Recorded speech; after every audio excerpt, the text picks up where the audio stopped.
हाँ। मैं आप लोगों के साथ ना अभी वीडियो इसलिए भी शेयर नहीं कर पा रही हूँ क्योंकि आप लोगों को पता है कि अभी ना त्योहार का टाइम हो रहा है और मैं तो स्टिचिंग का काम करती हूँ ना, तो मुझे ऐसा लगता है कि इस टाइम पे थोड़ा सा भाई अगर हम कुछ काम करेंगे तो हमारे पास कुछ पैसे आ जाएंगे, वो किसी ना किसी काम में आएंगे। और बहुत सारे लोगों को ना मेरी स्टिचिंग पसंद आती है, तो वो लोग मुझे जबरदस्ती देके जाते हैं कि नहीं रिया तुम्हें ही सिलना है, तुम्हें ही सिलना है। तो बस ये है कि मैं उनका काम कर रही थी। काफ़ी सारा काम मैंने 2 दिन में निपटा लिया, इसलिए मैंने कल व्लॉग भी नहीं डाला था। और कल दशहरा भी था, मुझे पता है सारे लोग कल दशहरे में बिजी होंगे, घूमने में फिरने में। मैं कहीं घूमने नहीं गई थी, बच्चों को यहाँ पे पास में रामलीला वगैरह हो रही थी, वो मैंने दिखा रही थी, जो कि आप लोगों के साथ मैंने शेयर भी किया था। तो ज़्यादा दूर मैं कहीं नहीं गई थी घूमने के लिए। अगर 1-2 दिन में मुझे टाइम मिला ना तो बच्चों को घुमा के लाऊंगी। मैं सोच रही हूँ कि दिवाली के बाद ना जब मैं घर जाऊंगी ना, तब भाभी भी बोल रही थी, तो भाभी और मैं और सिस्टर हम सब लोग है ना कहीं घूमने जाएंगे। देखते हैं, अभी सिर्फ बोल रहे हैं। और अभी ना परी के पेपर भी आने वाले हैं, बच्चों के स्कूल स्टार्ट हो चुके हैं, तो ऐसे ना जाते नहीं बनता है। भाई ने भी मुझे दशहरे पे बुलाया था कि घर आ जा, तो घर आ जाएगी तो थोड़ा बहुत घूमने वगैरह चलेंगे। एक तो मेरी तबीयत ठीक नहीं थी, जब आपकी तबीयत ठीक नहीं होती ना तो फिर आपका कहीं जाने का मन नहीं करता है। फिर नवरात्रे थे, नवरात्रों में अपने घर की पूजा जब इतने दिन पूजा पाठ किए तो नवरात्रे अपने घर के होने चाहिए। उसके बाद फिर मेरा काम था तो मैं गई नहीं। और आप में से ना बहुत सारे लोगों ने मुझे जो गरबा पे मैंने लहंगा पहना था उसके बारे में पूछ रहे थे कि दी आपने कहाँ से लिया। वो मैं आप लोगों को आने वाले टाइम में बताऊंगी मैंने कहाँ से लिया है, अभी नहीं बताऊंगी क्योंकि मैं आप लोगों के साथ बहुत अच्छा अच्छा कलेक्शन शेयर करने वाली हूँ। तो कैसा लगा वो लहंगा मुझे कमेंट करके ज़रूर बताना, क्योंकि काफ़ी लोगों ने तारीफ करी है। मैं आपको बताऊं, मेरे जितने भी कस्टमर हैं एंड जितने भी मेरे रिलेटिव्स हैं ना, वो सभी लोग मेरी वीडियोस देखते हैं। जब मैंने अपने स्टेटस पे वो फोटो लगाई थी, उसकी वीडियो लगाई थी, तो सभी लोगों ने तारीफ करी थी। उसका कलर बहुत अच्छा लग रहा था और वो देखने में भी काफ़ी अच्छा और बहुत ही ज़्यादा लाइट वेट भी था। बट अभी नहीं बताऊंगी वो मैंने कहाँ से परचेस किया था, आप लोगों को आगे बताऊंगी। आप लोगों को आगे और भी बहुत अच्छा अच्छा कलेक्शन शेयर करूंगी। सो थोड़ा सा वेट करिए, दिल को थाम के रखिए। और आप में से ना काफ़ी सारे लोगों ने मुझसे बोला था कि दी आपकी तबीयत कैसी है, तो मैं किसी को आंसर नहीं कर पाई थी। मेरी तबीयत पहले से ठीक है, हाँ मुझे ना थोड़ी सी वीकनेस अभी भी हैगी, लेकिन अगर हम है ना वीकनेस को अपने ऊपर हावी होने देंगे ना तो शायद बहुत टाइम तक हमारे अंदर वीकनेस बनी रहेगी। इसलिए मेरा क्या है कि मैंने अपने खाने पीने को ना बहुत अच्छे से कर लिया है। मैं अपने खाने में दूध भी लेने लगी हूँ और डाइट भी मैंने अपनी अच्छी करी है। अच्छी क्या है, मुझसे खाया तो नहीं जाता लेकिन मैं कोशिश करती हूँ कि अच्छा खाऊं। दूध मैं रोज़ लेती हूँ और उसके बाद दवाई मेरी चली रही है। लेकिन यह है, काम करने से क्या होता है, आपका मन बढ़ जाता है। अगर आप बिस्तर पे लेटे रहेंगे और है ना अगर आप उसी चीज़ को सोचते रहेंगे ना तो आप और ज़्यादा बीमार हो जाएंगे। तो ये है, मैंने 2-3 दिन से काम करना स्टार्ट किया है, तो मुझे ऐसा लग रहा है मैं थोड़ा सा ठीक हूँ। कल मुझे बहुत ज़्यादा वीकनेस सी लग रही थी और अभी 2 दिन मुझे बुखार भी आया था। तो मैंने जैसे ही मुझे लगा ना मुझे बुखार आने वाला है तो मैंने मेडिसिन लेनी स्टार्ट कर दी थी, तो मेरा बुखार चला गया। हाँ, आप लोगों को वीक भी लग रही हूँ क्योंकि मेरे काफ़ी सारे रिलेटिव्स ने भी मुझसे बोला था कि ना वीक लग रही है, बहुत ज़्यादा कमज़ोर हो गई है। तो जब कोई प्रॉब्लम होती है तो इंसान कमज़ोर तो हो ही जाता है। और मैं आप लोगों से एक चीज़ बोलना चाहती हूँ कि मुझे ना कुछ कमेंट्स ऐसे आते हैं, जो लोग है ना भाई पता नहीं उनको मेरे में उनसे उनकी ना मेरे से कुछ ऐसा लगता है पक्की वाली दुश्मनी है। तो मैं उन लोगों से ये बोलना चाहती हूँ, भाई कोई दुश्मनी वगैरह हो तो घर आके निकाल लो। इस तरीके से बैड कमेंट्स क्यों करते हो? काफ़ी लोग है ना, मतलब जब मैं गरबा वाले में लुक तैयार करके गई थी, गरबा वाले में मैं तैयार होके गई थी, तो कुछ लोगों ने बहुत ज़्यादा बैड कमेंट भी किए थे और उन कमेंटों को करके फिर उन्होंने डिलीट भी कर दिया। तो अगर आप कमेंट करते हो तो उन कमेंटों को रहने दिया करिए, डिलीट मत किया करिए, ठीक है ना। कई लोगों ने बोला कि बताओ कितना सच सवर के घूम रही है, तो आप क्या चाहते हैं मैं हमेशा रोती घूमूं? तो भाई वो तो मैं बिल्कुल नहीं कर सकती। मेरी लाइफ है, मैं हमेशा खुश होके घूमूंगी। जब मेरी तबीयत खराब हुई थी कि ये देखिए कंटेंट लेके आ गए हैं बीमारी का। सो मैं आपको ये बताना चाहती हूँ कि जब मेरी तबीयत खराब हुई थी मैंने 4-5 दिन तक वीडियो नहीं डाली थी, ठीक है। जब लोगों के कमेंट्स आए थे बहुत सारे, तब मैंने वीडियो डालना स्टार्ट किया था, ठीक है। जब इंसान की तबीयत खराब होती है ना तो उसे ये नहीं दिखता कि हमें कंटेंट लाना है, भाई उसे अपनी तबीयत दिखाई देती है।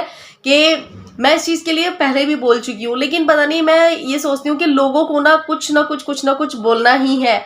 और अभी मैंने शायद रामलीला की वीडियो डाली थी और मैंने दुर्गा पूजा की वीडियो डाली थी, तो वहाँ पे भी कुछ लोगों ने आके कमेंट कर दिया कि रिया जी आपने भगवान को भी खेल बना लिया है। सो क्या मैं भगवान के साथ खेल रही हूँ? ये बताइए। आप मुझे जो सिखा रहे हैं कि मैंने भगवान को खेल बना लिया है, किसी में ज्ञान की चीज़ों को बांटना खेल नहीं होता है, वो अच्छी चीज़ होती है।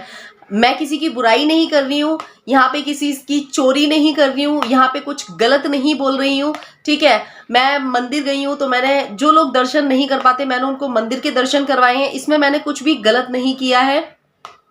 और बहुत सारे यूट्यूबर्स हैं जो मंदिर गए होंगे, सब लोगों ने आप लोगों के साथ शेयर किया होगा, आप लोग और भी यूट्यूबर्स की वीडियोस देखते होंगे, तो मैंने शायद कुछ भी गलत नहीं किया और ना मैंने कुछ गलत दिखाया, ना मैं किसी की बुराई कर रही थी और ना ही मैंने किसी के बारे में गलत बोला है। दुर्गा पूजा के बारे में मैंने ये बोला था कि हमारे यहाँ पे बंगाली हैं, बंगालियों के यहाँ पूजा होती है, बहुत ही अच्छी पूजा होती है। मुझे उस चीज़ के बारे में ज़्यादा नॉलेज नहीं है, तो मैंने ज़्यादा कुछ बोला नहीं। जब मुझे ज़्यादा नॉलेज नहीं है ना उस चीज़ के बारे में, तो मैं ज़्यादा कुछ बोलती भी नहीं हूँ। लेकिन दुर्गा अष्टमी की पूजा नवरात्रों में होती है, तो वो भी नवरात्रों माता की ही तो पूजा बोलेंगे, उसको क्या बोलेंगे। अब आप कुछ भी बोलते रहे, वो आपकी हेडक है, मेरी हेडक नहीं है। काफ़ी लोगों ने इतने घटिया घटिया और वाहियात कमेंट कर रखे हैं, क्या दिखाती रहती है वीडियो पे, और इतना बकवास। अभी मैंने कुछ टाइम पहले अपना डेली रूटीन डालना शेयर किया है, क्या ये बकवास वीडियो बनाती रहती है, क्या ये घर में खाना पीना रोटी सब्जी दिखाती रहती है। तो मुझे आप बता दीजिए, अगर मैं कोई अपनी कोलैबोरेशन की वीडियो शेयर करती हूँ तो भी आपको गलत लगता है, अगर मैं बाहर कहीं घूमने जाती हूँ तो भी आपको गलत लगता है, अगर मैं कहीं घर की वीडियो डाल रही हूँ तो भी आपको गलत लगता है। मुझे ऐसा लगता है आप ऊपर से नीचे तक खुद ही गलत है, इसलिए आप लोगों को, आपको सभी गलत नजर आते हैं, ठीक है। मुझे जो ठीक लगता है मैं वो दिखाती हूँ, मुझे जो ठीक नहीं लगता ना मैं वो चीज़ें नहीं दिखाती हूँ, ठीक है। और मैं किसी के साथ कुछ गलत नहीं कर रही, किसी से बदतमीजी से नहीं बोल रही हूँ। बाकी मेरे सब्सक्राइबर जो मुझसे जुड़े हुए हैं इतने सालों से, उनको पता होगा कि मेरे व्लॉग नॉर्मली होते हैं, घर से रिलेटेड होते हैं, घरेलू होते हैं, उसमें किसी की बुराई नहीं होती है।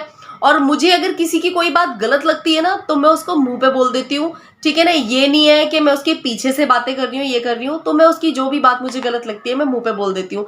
अगर आपको मुझसे प्रॉब्लम है तो आप मेरे व्लॉग देखना बंद कर दीजिए, क्योंकि आप में से कुछ लोग ऐसे हैं जिन्होंने ऐसा लग रखा है कि मेरे को ना ऊपर से नीचे तक उनमें उन लोगों को मेरे में ना ऊपर से नीचे तक कमियां ही कमियां नजर आती हैं। तो भैया मेरे में इतनी कमियां हैं तो आप मुझे क्यों देखते हो, मत देखा करिए जब मेरे में इतनी सारी कमियां हैं। और एक कमेंट ये आया था कि बिल्कुल भी अच्छी माँ नहीं है, इसे बिल्कुल भी अकल नहीं है। तो भैया हाँ जी, मुझ में अकल नहीं है और मैं एक अच्छी माँ नहीं हूँ। अगर आप ट्रेनिंग देने आ सकते हो या आ सकती हो तो मुझे प्लीज़ देने के लिए आ जाना। मतलब मैं कह रही हूँ कि मैं इतने सारे कमेंट्स है ना इग्नोर कर चुकी हूँ, इतने इग्नोर कर चुकी हूँ। काफ़ी लोग ना लिमिट क्रॉस कर देते हैं, मैं सच बता रही हूँ, लिमिट क्रॉस कर देते हैं। और एक कमेंट ये था कि ये सारा दिखावा करती है, असल में ये बहुत तेज है। सो मैं आपसे ये पूछना चाहती हूँ कि आज के टाइम पे सीधा कौन है भाई? आज के टाइम पे कौन है सीधा? आप सीधे हो? आपकी बातों से ऐसा लग रहा है कि मुझे आप शायद दुनिया के सबसे तेज इंसान हो। अगर मैं तेज हूँ, भैया तेज हूँ, देख लो हस्बैंड के जाने के बाद भी ससुराल में रह रही हूँ है। और ऐसा तो है नहीं कि अगर ससुराल में हम इतने सालों से रह रहे होंगे तो कभी सास ससुर मुझे कुछ कहते नहीं होंगे या मैं उनकी कभी कोई बात सुनती नहीं होंगी, ऐसा तो है नहीं, ठीक है। तो हर चीज़ में मैनेज कर रही हूँ, खुद कमा भी रही हूँ और स्ट्रगल भी कर रही हूँ, तो भैया तेज तो मैं हूँ। आपको मेरे तेज होने से क्या प्रॉब्लम है? लेकिन मुझे ऐसा लगता है आप कुछ ज़्यादा ही सीधे हो या सीधी हो, जो भी हो। तो मेरे में कमियां ढूंढने से अच्छा ना आप अपने अंदर की कमियों का सुधार करें, वो ज़्यादा अच्छा रहेगा। मेरे में इतनी कमियां मत ढूंढें, क्योंकि मेरी कमियों को सुधारने के चक्कर में आपके घर परिवार में क्या हो रहा है क्या नहीं हो रहा है उस पर आप ध्यान नहीं दे पा रहे हैं या दे पा रही हैं, ठीक है, जो भी हो आप। और एक कमेंट ये था कि दीदी आप सच में बहुत ज़्यादा सुंदर हो, बहुत अच्छे हो और सबका ख्याल रखते हो, अपने बच्चों को अच्छे संस्कार देते हो।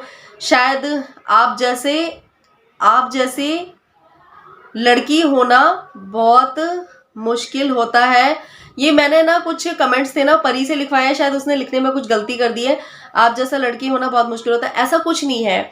मेरी जैसी बहुत सारी लड़कियां हैं जो अपनी लाइफ में स्ट्रगल करती हैं और उनको फेस भी करती हैं, मैं ही अकेली नहीं हूँ। हाँ, ऐसा होता है कि बहुत सारी लड़कियां होती हैं कि अपने स्ट्रगलिंग टाइम में ना हार जाती हैं, लेकिन मैं बस यही बोलूँगी कि अपने स्ट्रगलिंग टाइम में हारना नहीं चाहिए। और अगर आप स्ट्रगल करके ना जब बाहर आते हैं ना, तो आप एक खरा सोना होते हैं। जब सोना आग में जितना तपता है ना, वो उतना ही सुंदर लगता है। तो बस ऐसे ही जो इंसान अपनी लाइफ में स्ट्रगल करता है वो और ज़्यादा निखर जाता है, और ज़्यादा सुंदर हो जाता है। आप लोग हमेशा मेरे से बोलते हो कि दी हेट कमेंट्स को इग्नोर किया करें। पता है, इग्नोर मैं बहुत सारे कमेंट करती हूँ। काफ़ी सारे जो मेरे सब्सक्राइबर हैं उनको पता होगा कि बहुत सारे जो लोग हैं मेरे लिए क्या क्या कमेंट्स करते हैं। आप लोगों ने देखा भी होगा, जो लोग मेरे व्लॉग्स देखते हैं, अगर कुछ सब्सक्राइबर उसके नीचे कुछ बोल देते हैं तो वहां पे जाके वो उनसे भी लड़ते हैं। उस दिन मेरी भाभी ने बोल दिया तो भाभी को भी मेरी उल्टा सीधा बोला। तो मैं बस यही बोलती हूँ, अगर आप में से जो भी हेटर्स हैं, मेरी वीडियोस अच्छी नहीं लगती हैं तो मत देखा करिए। मैं आप लोगों को इनवाइट नहीं करती हूँ कि आप मेरी वीडियो देखिए, मुझे ब्लॉक कर दीजिए आप, ठीक है ना। और शायद आपको मेरे में कभी अच्छाइयाँ नजर आएंगी भी नहीं, क्योंकि आप है ना ऊपर से नीचे तक बुराइयों से भरे पड़े हो। आपने ना दूसरों में बुराइयां निकालने में ना पीएचडी कर रखी है, तो इसलिए आपको ना कभी किसी की अच्छाइयां नजर आ नहीं सकती हैं। और मैं अपने सब्सक्राइबरों से एक चीज और बोलना चाहूंगी, अगर कोई भी ना आके मुझे गलत बोलता है तो आप लोग वहां पे कमेंट मत किया करिए, क्योंकि मैं नहीं चाहती हूँ कि मेरी वजह से कोई भी आपको उल्टा सीधा बोले, गलत बोले। मैंने अपनी भाभी से भी उस दिन यही चीज बोली थी, मैं कहा कि तुम मत बोला करो, क्योंकि कोई भी ना मेरे फैमिली को या आप लोगों को गलत बोलेगा या फिर बदतमीज पने की बातें करेगा, या फिर आप समझ सकते हो जिन लोगों को उल्टा सीधा बोला था उनको पता होगा, तो मुझे बहुत ज्यादा हर्ट होगा। देखो, जो घटिया इंसान होता है ना, हम उसकी सोच को कभी भी नहीं बदल सकते हैं। चाहे आप 1000 लोग भी जाके उसको समझाएंगे ना, उसकी बात समझ में नहीं आएगी, क्योंकि उसने ना दूसरों में बुराइयां निकालने में पीएचडी कर रखी होती है। उसको अपने अंदर की बुराइयां कभी भी नजर नहीं आएंगी, सिर्फ और सिर्फ वो दूसरों में बुराइयां ढूंढेगा। सो मैं आप लोगों से यही निवेदन करूंगी कि आप लोग है ना, मेरे को अगर कोई गलत बोलता है ना तो बोलने दीजिए, क्योंकि वो उसके गलत बोलने से मैं कभी भी गलत नहीं होने वाली हूँ। हाँ, लेकिन वो अपना मुंह गंदा कर रहा है, अपने कर्म गंदे कर रहा है, और बहुत सारी चीजें अपने साथ गलत कर रहा है, ठीक है ना। तो आप लोग है ना बस इग्नोर करा करिए। और मैंने अपनी भाभी से भी, बहन से भी, भाइयों से भी यही सब चीजें बोल रखी है कि अगर कोई गलत कमेंट करता है ना तो बिल्कुल इग्नोर किया करिए। और मैं इसलिए जवाब देती हूँ कि उसको ये लगता हो कि मुझे जवाब देना नहीं आता है। मुझे जवाब देना बहुत अच्छे से आता है। मैं यहाँ भी जवाब दे सकती हूँ एंड मैं इसके अलावा भी जवाब दे सकती हूँ, लेकिन है ना मैं सोचती हूँ कि मुझे इसके जैसा नीच नहीं बनना। अगर मैं इसके जैसा करने लगी तो इसमें और मुझ में कोई फर्क नहीं रह जाएगा। तो अभी कुछ टाइम पहले मुझे काफी लोगों ने मतलब कई सारे गलत कमेंट आए थे, तो काफी लोगों ने मुझे वहां पे जाके मतलब मेरे सपोर्ट में जाके बातें की, तो उन लोगों को भी गलत बोला, तो मुझे बहुत बुरा लगा और बहुत ही गंदा और बहुत ही बुरा बोला था, जो कि मुझे बिल्कुल अच्छा नहीं लगा। सो बस यही बोलना चाहूंगी कि हमें ना गंदे लोगों की सोच नहीं बदल सकते हैं। तो बस मैं आप लोगों से थोड़ी सी बातें करना चाह रही थी। अभी मैं आप लोगों को कमरे की हालत नहीं दिखा सकती। कमरे की हालत जो है ना वो बहुत ही बेकार हो रखी है। मैं यहाँ पे ब्लाउज कटिंग कर रही थी, सूट काटे हैं, ब्लाउज काटे हैं। आज मैंने बहुत सारा काम किया है। तो वैसे हम जब ज़्यादा काम करते हो तो हमारे चेहरे पे ऐसा लगता है निखार सा आ जाता है। तो आज बहुत सारा काम किया, कल करूँगी स्टिचिंग। और आप लोगों को अगर ब्लॉग थोड़ा सा भी अच्छा लगा हो तो लाइक कमेंट शेयर जरूर करना, मेरे चैनल को सब्सक्राइब कर लेना। हाँ, आप लोगों से एक बात और बोलनी है, आप इतने सारे लोग मेरे ब्लॉग देखते हो और लाइक इतने कम क्यों करते हो? क्या मेरे ब्लॉग अच्छे नहीं होते हैं? अगर अच्छे नहीं होते तो प्लीज़ मुझे बताया करिए कि मैं क्या इंप्रूवमेंट करूँ अपने ब्लॉग्स में। अभी तो मैं थोड़ा सा बिजी हूँ, जब अपने काम से फ्री हो जाऊंगी ना तब अच्छे अच्छे व्लॉग्स लाऊंगी, और मैं कोशिश करूंगी कि मैं आप लोगों से फेस टू फेस बातें किया करूं। So bye bye, take care and Karva Chauth आने वाली है, आप सभी को मेरी तरफ से करवा चौथ की भी ढेर सारी शुभकामनाएं। Bye bye, take care.